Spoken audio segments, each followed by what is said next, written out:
हाँ जी। तो अभी हम करेंगे आरसी सर्किट। आरसी सर्किट जो कि हमें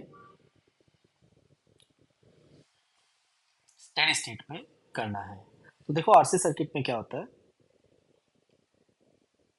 एक रेजिस्टेंस और एक कैपेसिटर को लगा देता है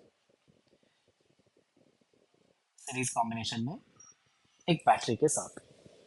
ये आर है कैपेसिटेंस और यहाँ पर एक बैटरी लगी है।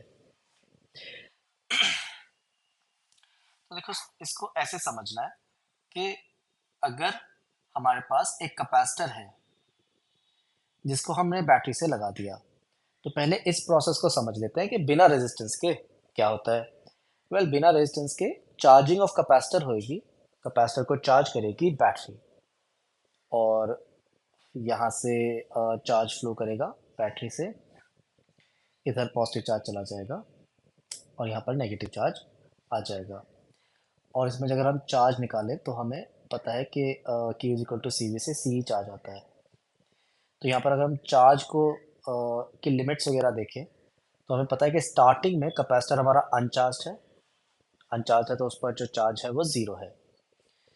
और फाइनली इवेंचुअली जब चार्जिंग कंप्लीट हो गई है कैपेसिटर की, तो उस पर जो चार्ज हो चुका है वो फुल मैक्सिमम सी हो चुका है।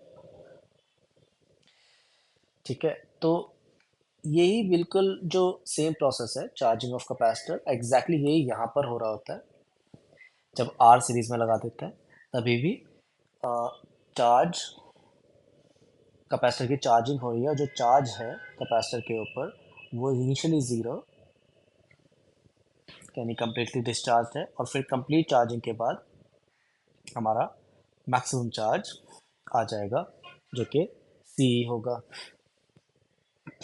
इसमें अगर हम करंट की बात करें कि इस सर्किट में करंट कितना है, तो देखो इस वाले सर्किट में क्या होता है, जब कैपेसिटर लगा रहता है करंट ज़ीरो हो जाती है इमीडिएटली चार्जिंग के बाद। जो चार्जिंग है वो बहुत फास्ट प्रोसेस हो जाती है यहाँ पर बिना रजिस्टर के, बहुत फास्ट प्रोसेस हो जाती है और बहुत जल्दी से ये चार्जिंग हो जाती है। और जैसे ही चार्जिंग कंप्लीट हुई तो करंट हमारी ज़ीरो आ जाएगी। ठीक है। अब होता क्या है विद रजिस्टर, जब हमने रजिस्टर सीरीज में लगा दिया तो रजिस्टर प्रोसेस नहीं चेंज करता, तो प्रोसेस एग्जैक्टली वही रहती है चार्जिंग ऑफ कैपेसिटर, बस वो उस प्रोसेस को स्लो कर देता है। तो register slows the process down, मतलब अब ये जो चार्जिंग है ये थोड़ा टाइम लेती है। कुछ टाइम लेने के बाद फाइनली मैक्सिमम चार्ज जो है वो सी आ पाएगा।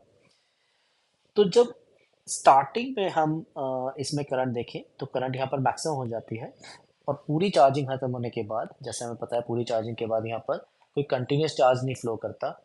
चार्जिंग पूरी हो जाती है कैपेसिटर की तो कंटिन्यूस चार्ज फ्लो नहीं करता, फ्लो ऑफ चार्ज रुक जाता है और करंट ज़ीरो हो जाती है। तो यहाँ पर फाइनली करंट हमारी ज़ीरो हो जाती है। तो हमें बस यही जो है लिमिट्स इसकी याद रखनी है, यहाँ से हमें समझ में आ पाएगा कि किस तरह से क्वेश्चन को सॉल्व करना है। अगर एकदम स्टार्टिंग में बोले तो कैपेसिटर के थ्रू करंट जाती है, मैक्सिमम जाती है, और एकदम लास्ट में बोले करंट ज़ीरो होती है आफ्टर अ लॉन्ग टाइम। यहाँ पर टाइम इन्फिनिटी होता है, मतलब आफ्टर अ लॉन्ग टाइम ऐसे लिखा रहता है, और इसी को ही बोलते हैं हम स्टेडी स्टेट। स्टेडी स्टेट मतलब जब चार्जिंग जो है कंप्लीट हो चुकी है। तो याद रखेंगे स्टेडी स्टेट पे जो करंट है वो ज़ीरो हो जाती है कैपेसिटर के थ्रू, और चार्ज जो है वो मैक्सिमम हो जाता है। तो ये सिंपल हम अपनी स्टेटमेंट याद रख लेते हैं कि at t is equal to zero, अगर एकदम स्टार्टिंग में हमें कोई आरसी सर्किट सॉल्व करना है तो t is equal to zero पर कैपेसिटर के थ्रू जो करंट है वो मैक्सिमम जा रही होती है। और उसको सर्किट को हम ऐसे सॉल्व करते हैं कि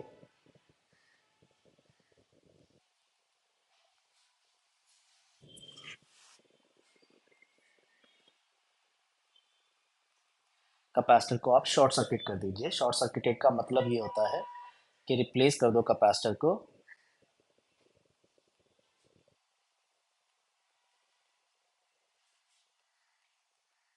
विद अ वायर, एक वायर के साथ कैपेसिटर को रिप्लेस कर दो और सर्किट को सॉल्व कर लो। जैसे कि हमारा ये आरसी सर्किट था, तो इसमें हम आर एज इट इज़ बनाएंगे, और जहाँ पर हमारा कैपेसिटर लगना था, जैसे यहाँ हमें कैपेसिटर लगाना था, तो कैपेसिटर को हटाकर हम सिंपल एक वायर ही लगा देंगे ज़ीरो रेजिस्टेंस का, और बस ये एक बैटरी हो जाएगी। तो एज यू कैन सी ये एक सिंगल लूप सर्किट हो जाएगा, बिल्कुल सिंपल, जिसमें एक बैटरी और एक रेजिस्टर है, और इसमें अगर हमें करंट निकालनी है तो सीधा हमारा ई बाई आर आंसर आ जाएगा। इस वक्त वोल्टेज जो है, आ, इस वक्त चार्जिंग हमारी कंप्लीट नहीं है, तो चार्ज ज़ीरो है कैपेसिटर के ऊपर।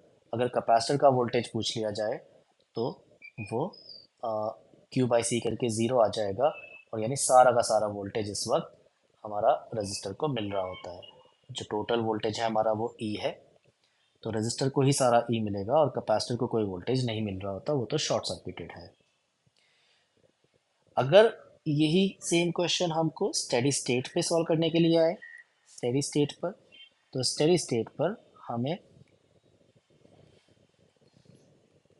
कैसे ये सर्किट सॉल्व करना है। स्टेडी स्टेट पर जैसे हमने देखा कि करंट कैपेसिटर के थ्रू ज़ीरो हो जाती है, और चार्ज जो है वो मैक्सिमम हो जाता है। तो इसमें हमें याद रखना है कि any branch that has capacitor, basically capacitor के थ्रू कोई करंट नहीं जाएगी, कैपेसिटर जहाँ भी है उस वाली ब्रांच को तो कोई करंट हमें नहीं देनी है। तो any branch that has capacitor gets zero current, current को बस हमें ज़ीरो करना है। तो करंट ज़ीरो का ये भी मतलब है कि आप एक तरह से बस कैपेसिटर को हटा दो वहाँ से, और डिसकनेक्टेड सर्किट हो जाएगा वो।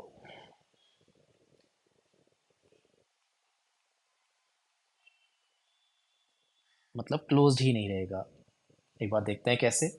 जैसे ये हमारा आरसी सर्किट है सेम, और अब हमें ये स्टेडी स्टेट पे सॉल्व करना है।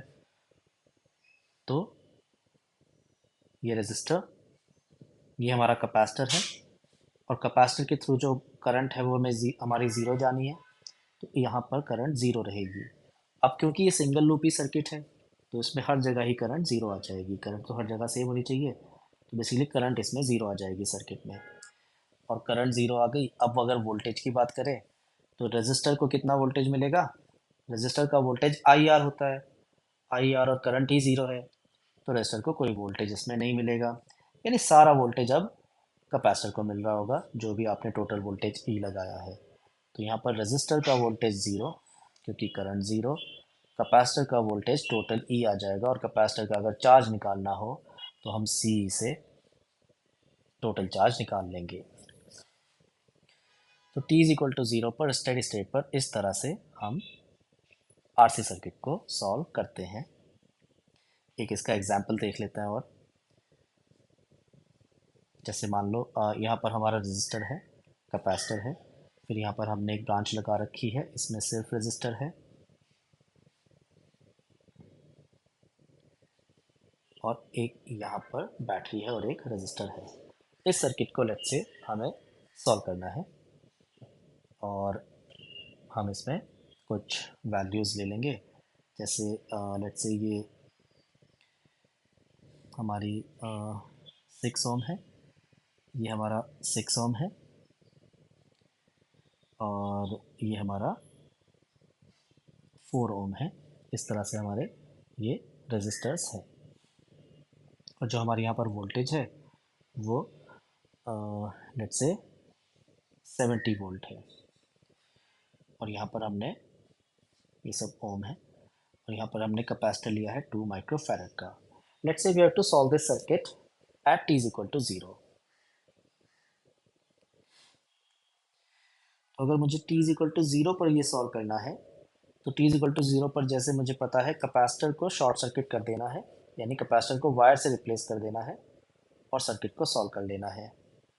तो हम सेम चीज़ दोबारा बनाएंगे, बस कैपेसिटर की जगह हम सीधा एक स्ट्रेट वायर कनेक्ट कर देंगे। तो ये जो हमारा सर्किट बनेगा, ये बनेगा 6 पैरेलल विद 6। यहाँ पर कैपेसिटर आना था तो वो वायर से रिप्लेस कर दिया। फिर नीचे 70 वोल्ट की बैटरी विद 4 ओम रजिस्टर, ये हमारा सर्किट बनेगा।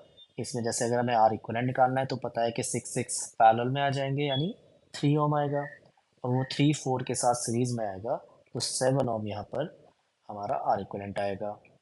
ईएमएफ हमें पता है कि हमने 70 लिया है, तो इसमें जो टोटल करंट आएगी वो ई बाई आर इक्वलेंट से 70/7 यानी 10 एम्पियर आ जाएगी। अब अगर ये 10 एम्पियर हमारी यहाँ से जा रही है बैटरी से, तो इस 10 एम्पियर को आगे हम डिस्ट्रीब्यूट भी कर सकते हैं, तो वो क्योंकि इक्वल है रेजिस्टर्स, तो 5 एम्पियर हमारी करंट आएगी। तो किसी भी ब्रांच की अगर हमसे करंट पूछी है अब हम वो निकाल सकते हैं इसी क्वेश्चन में। लेट्स से अब हमसे पूछ लिया गया कि कैपेसिटर का वोल्टेज बताओ, करंट निकाल दी हमने, अब हमसे लेट्स से पूछा गया कैपेसिटर का वोल्टेज बताओ। तो जैसे हमने देखा कि कैपेसिटर को स्टार्टिंग में तो चार्ज ही नहीं मिलता, t is equal to zero है, तो स्टार्टिंग में कैपेसिटर का वोल्टेज हमारा ज़ीरो रहेगा। देखो पहले भी t is equal to zero पर VC ज़ीरो था। तो ऐसे हम इसमें करंट निकाल सकते हैं, और वोल्टेज ज़ीरो है तो कैपेसिटर का चार्ज भी ज़ीरो है। अब लेट्स से यही क्वेश्चन हमें स्टेडी स्टेट पर सॉल्व करना है। स्टेडी स्टेट वाला ज़्यादा इंपॉर्टेंट होता है, ये समझ के चलेंगे। स्टेडी स्टेट के ही ज़्यादा क्वेश्चंस आते हैं। अब स्टेडी स्टेट पर कॉन्सेप्ट ये है कि any branch that has capacitor gets zero current. Capacitor वाली ब्रांच को तो करंट ज़ीरो मिलेगी, तो इस सर्किट में जिस ब्रांच में कैपेसिटर है इस ब्रांच को ज़ीरो करंट मिलेगी, यानी यहाँ पर हमारी करंट ज़ीरो आएगी, यानी यहाँ से जो भी करंट जारी होगी वो सारी की सारी इधर ही जाएगी, स्प्लिट नहीं होएगी। और उस तरह से करके ये सर्किट हमारा कुछ ऐसा बनेगा।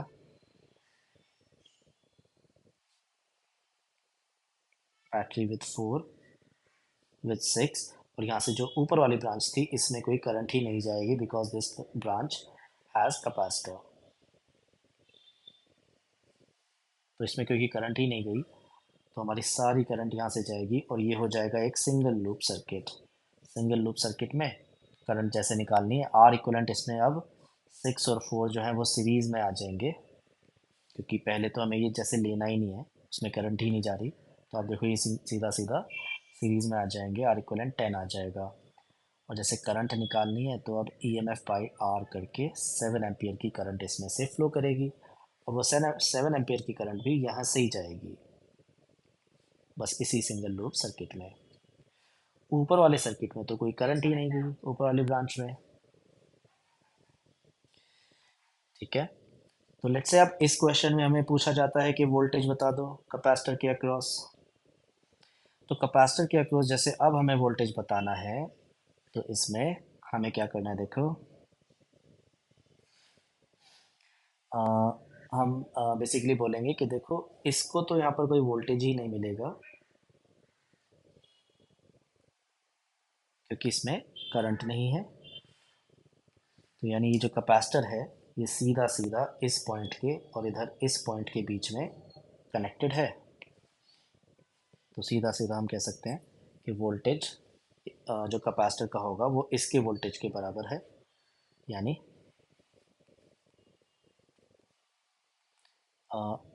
6 ओम वाले पर आई आर लगा सकते हैं, तो 6 × 7 42 वोल्ट आएगा। अगर आप इस तरह से नहीं करते तो आप इसको KVL से भी कर सकते हो, किरचॉफ्स वोल्टेज लॉ लगा के।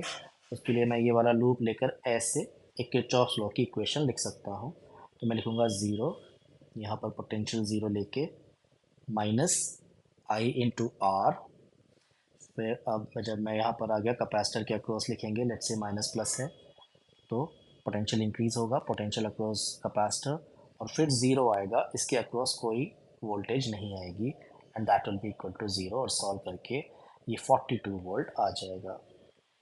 और लेट्स से चार्ज पूछा है कैपेसिटर पर, तो अब मैं वो सी भी लगा के 2 μF इंटू वोल्टेज, और यहाँ से मैं आंसर लिख सकता हूँ। तो ये इसका तरीका होता है स्टेडी स्टेट पर सॉल्व करने के लिए। ये था हमारा RC सर्किट।